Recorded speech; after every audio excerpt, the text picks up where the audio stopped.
আল্লাহ, ও ভাই বিরিয়ানি বেছেন আপনারা? বিরিয়ানি আছে আপনাদের হোটেলে? হ আছে। দিন দিনই এক প্লেট। আপনি এই অবস্থায় কেন? কি অবস্থায় আমি? আমাদের এই রেস্টুরেন্টে ফর্মাল ড্রেস পরে ঢুকতে হবে, লুঙ্গি পরে ঢুকছেন কেন? ওরে ভাই, আমি কৃষক মানুষ, মাঠে কাজ করতেছিলাম, পরে ছোট ভাইয়ের বিদেশ পাঠাবো, ওর টাকা দেওয়ার ডেট আবার আজকে, তাই সোনালী ব্যাংকে আসলাম টাকা তুলতি। এখন খিদে লেগেছে তাই খাতে আসলাম। আরে দাঁড়ান দাঁড়ান, লুঙ্গি পরে এখানে এলাও নেই। এটা আমাদের 5 স্টার হোটেল, অনেক নামি দামি লোকজন ওখানে খাবার খাচ্ছে। আপনার লুঙ্গি পরা দেখলে তারাও রাগ করবে, আমাদের রেস্টুরেন্টেরও মান কমে যাবে। কেন লুঙ্গি দেখলে মান কমে যাবে কেন? এই লুঙ্গি কি পোশাক না? এই লুঙ্গি হচ্ছে আমাদের বাঙালি জাতির ঐতিহ্য। এখন আমি একজন কৃষক, মাঠে কাজ করতে করতে আইছি শহরে, আইসে খিদে লেগে গেছে, খাতি আইছি। বাংলা হোটেলে যেতে চাইলাম, কিন্তু গরম ওখানে বসে খাবো? গরম অনেক পড়তেছে, অবস্থা খুব খারাপ বাইরের, তার জন্য এখানে এসি রুমের ভিতরে খাতি আইছি। আমি তো টাকা দিয়ে খাতি আইছি, আমি তো ফ্রি আর মাগনা খাতি আসিনি, তাই না? যাও ভাই, তুমি বিরিয়ানি নিয়ে আসো। আরে ভাই আপনি থামেন, আপনার জন্য তো আর আমি চাকরি এড়াতে পারবো না। আমি আগে বসের কাছে শুনে আসি, সে যদি বলে আপনারে বসতে দিতে তাহলে আপনাকে বসাচ্ছি, দাঁড়ান। হ্যাঁ রে বিড়ালি দেখালি রে, তোরা খাতি আইছি টাকা দিয়ে, আমার লুঙ্গিতে ওদের কৃষি গাড় মেরেছে।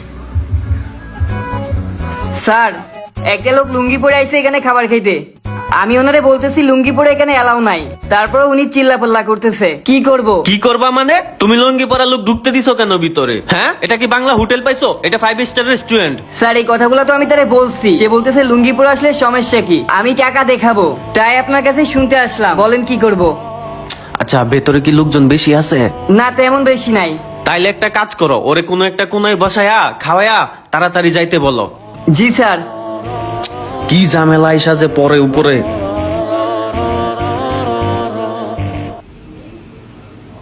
ভাই এদিকে আসেন। কনে যাবো? ওই কোনায় গিয়ে বসেন। এখানে বসবো? হ্যাঁ হ্যাঁ, এখানেই বসেন। আর নেন, কি খাবেন এখান থেকে অর্ডার করেন। আর এটা কি? পানির বোতল, খাওয়ার পরে পানি খেতে হবে না, তার জন্য নিয়ে আইছি বাইরের থেকে বুড়ো হয়ে। ভালো পানি খুব। আমাদের রেস্টুরেন্টে বাইরের পানি এলাও না। বাইরের পানি এলাও না? তো আমি তো পানি নিয়ে আইছি বাইরের থেকে, তোর মদ নিয়ে আসিনি আমি এনে। ভাই আপনি কথা একটু বেশি বলেন, আপনার এমনি ঢুকতে দিতে যাচ্ছিলাম না। আমরা পানি দেবো, সেই পানি ব্যবহার করবেন। কি পানি দেবেন? পানি নিয়ে আসেন যান। আপনি আপনি ভৈরব নদীতে পানি বুড়ো নিয়ে আসেন না জানো আবার। কি কি আছে নে? কত কিছু লেখা। Fried rice plus chicken fry, fried rice chicken মশলা। হে রে, 70 প্রকারের ধান লাগাইছি জীবনে মাঠে। এই যে fried rice, vegetable rice, rice যে কত প্রকার এটা আমরাই চিনলাম না, এরাই চিনে গেল খালি। আল্লাহ, ওয়াটার মানে পানি, ফিরনি বুরানি। আল্লাহ, দাদার মিলাদে বুরানি দিলাম এক বালতি, আর এখানে নাকি 70 টাকা করে গিলাস বেচতেছে। গিলাস সহ বেচতেছে কিনা আল্লাহ জানে। এই নেন পানি নেন। এই পানি কেন? এটা তো কিনা পানি, এই পানি তো খাবো না। ভাই এইসব রেস্টুরেন্টে কিনা পানি ছাড়া নর্মাল পানি পাওয়া যায় না, আর এইসব পানি দেওয়া হয়। এখনো কথার মতো কথা করছেন ভাই? এটা তো যশোর জেলা, যশোর জেলার মতো বিশুদ্ধ পানি আর কোন জায়গায় আছে? সেই সাবমার্সেল থেকে পানি বুড়োই নিয়ে আইছি, এ পানিতে সমস্যা? ভালো কথা, এই পানিতে সমস্যা। আপনারা পানি দেন, আপনারা পানি দেবেন, বোতল না থাকলে আপনারা আমার বোতল নিয়ে যে পানি আনেন। তা না করে আনলেন কিনা পানি। এই কিনা পানি ফাও কাছে কি জন্য খাবো কোন দিনই? এই যে টাকাতে পানি কিনে খাবো, ওই টাকাটা আমি রেস্টুরেন্টের বাইরে যে দান করবো, তাও তো কাজে লাগবে। আপনি কেন বুঝতেছেন না? এইসব পানি ছাড়া আমাদের রেস্টুরেন্টে চলে না ভাই। এই আমি কৃষক, চিনিস আমারে তুই? সকাল 5টার দিকে ঘুমের থেকে উঠি, নামাজ পড়ে মাঠে যাই, আর পানি হাতাতে হাতাতে এই পর্যন্ত বড় হয়েছি। আর তুই আমার পানি চিনিস? কোন থেকে ফুটনি মারতেছিস? এই স্টাইল শিখে গেছিস? তোর বাপ করে কি? তোর বাপের বাপ করে কি? তার বাপ করতো কি? কেউ না কেউ কিন্তু একদিন কৃষক ঠিকই ছিল। আর তুই এটা কৃষকরে নিয়ম শিখছিস যে কোন পানি ভালো কোন পানি ভালো না, কোন পানি খাওয়া যাবে কোন পানি খাওয়া যাবে না। আমি বাইরের থেকে বালতি ভরে পানি এনে রেস্টুরেন্টে খাওয়ার পরে ওই পানিতে হাত ধোবো, ওই পানিতে মুখ ধোবো, ওই পানি পান করবো। তোর কোনো সমস্যা আছে? শোনেন, এটা 5 স্টার রেস্টুরেন্ট, আর আমি আপনাকে কেন ঢুকতে দিচ্ছিলাম না এবার বুঝতে পারছেন? আপনি খেতের মতো বকবক করে আমার সময় নষ্ট করেন না তো। কি খাবেন অর্ডার দেন, খাইয়ে ভাগেন। তুই কারে খ্যাত করলি? এই হ্যাঁ, কি বেশি খাইস তোরা? হ্যাঁ, গামছা দিয়ে গলা পেঁচায় একদম আলাপ ব্যবহার শিখে দিবানে। কার সাথে কি ব্যবহার করতেছিস তুই? বেঁচে খাচ্ছিস কি তোরা? এখানে তোরা যে লিস্টটা করেছিস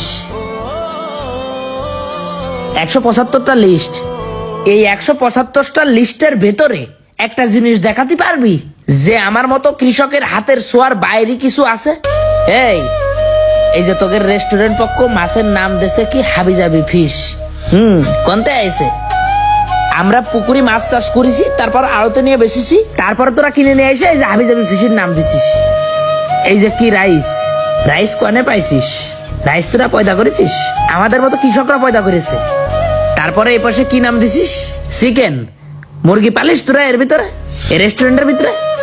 এই যে বিফ, গরু পালিস তোরা এর ভিতরে, খাসি পালিস এর ভিতরে? এগুলো কনে পাইস? আমাদের মতো কৃষকরা এই গরু পালে, হাঁস পালে, মুরগি পালে, ছাগল পালে, মাছ চাষ করে, ধান চাষ করে, সবজি চাষ করে, সেগুলোরে আইনে মডিফাই করে মানুষরে খাওয়াইস, তাই না? যখন গেটের থেকে বলেছি আমি একজন কৃষক, তখন তো আপ্যায়ন করে, আদর করে, সম্মান করে এখানে চেয়ার টেবিল মুছে দিয়ে আমারে বসানো উচিত ছিল। কারণ আমাদের মতো কৃষকের ফলানো ফসল, সবজি এগুলো মডিফাই করে তোরা মানুষরা খাওয়াইস, বিক্রি করিস। কোটি কোটি টাকা প্রতিদিন বাংলাদেশে ব্যবসা হয় আমাদের মতো কৃষকের জন্য। আমরা কৃষকরা যদি ধর্মঘাট করে অক্সিজেন না ফলাই কিছু, তাহলে তোরা তো না খেয়ে থাকবি। তোদের রেস্টুরেন্ট ব্যবসা কনে যাবে? হ্যাঁ, লুঙ্গি পরে আইসি তাই দোষ হয়ে গেছে, তাই না? এই পানি, কলের পানি, এই পানিতে কি সমস্যা? কেন তোদের এখান থেকে পানি কিনে আমার খাতে হবে? আমি ফ্রেশ টিউবওয়েলের পানি নিয়েছি বাইরে থেকে, আর তোরাই পানি বেশিস কেন? হ্যাঁ, তোরা একটা ট্যাঙ্কি বসায় ফ্রেশ সাবমার্সেলের পানি, বিশুদ্ধ পানি আমাদেরকে খাওয়াতে পারিস না? হ্যাঁ, ঢাকার শহরের নাই পানি খারাপ, এটা তো ঢাকার বাইরে। খামাকা পানি কিনে তোরা টাকা নষ্ট করিস কেন? এই টাকা দিয়ে মানুষের উপকার করতে পারিস না তোরা? আমার খ্যাত করছিস, কত বড় সাহস তোর? হ্যাঁ, লুঙ্গি পরে ঢোকা যাবে না। লুঙ্গিতে করেছে কি তোদের? মন চায় একদম বাড়ি মেরে দিতি। তোদের খাবার রুচি শেষ হয়ে গেছে, তোদের তা তোরা খা। সরে দাঁড়া। ভাই রাগ করেন না, খেয়ে যান। আমাদের মতো কৃষকদের যোগ্যতা নেই তোদের রেস্টুরেন্টে খাওয়া, বুঝিস নি? লুঙ্গি পরে আইসি না, আর তোরাও যেন আমাদের মতো কৃষকদের ফলানো ফসল বেঁচে খাস না।